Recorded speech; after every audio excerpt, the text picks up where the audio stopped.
নকলেও নোৱাৰো বোলে ফটা মুখ, ক'লেও লাগে বোলে ভকতৰ দুখ। এতিয়া এই যে গানটো গালে, এই গানটোৰ অৰ্থ একমাত্ৰ আমাৰ ৰকিলউদ্দিন ছাৰেহে গম পাব। খিলঞ্জীয়া মানুহক তেওঁলোকে উচ্ছেদ কৰিছে, দুখীয়া মানুহক উচ্ছেদ কৰিছে। গগৈ ডাঙৰীয়া, আপুনি ঠিকে কৈছে। এইসকল খিলঞ্জীয়া নহয় জানো? বেড়া মারা গেছে, 5 বছর যে বেড়া মরছে। আপনি অসমীয়া বুজি পাই নাই? এইটো আমি কিন্তু বৈশিষ্ট্য রয়েছে, 5 বছর হয়েছে বেড়া মরছে, কাম করে খেতেছি নিরাই। গগৈ দা, অসমখন মানে ডাইৰেক্ট বাংলাদেশ বনাই দিওঁ বুলিয়ে ভাবি ল'লে আৰু ন?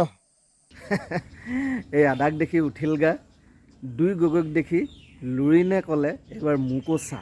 মিয়া মুছলমান ভাৰতবৰ্ষৰ নাগৰিক নহয় নেকি?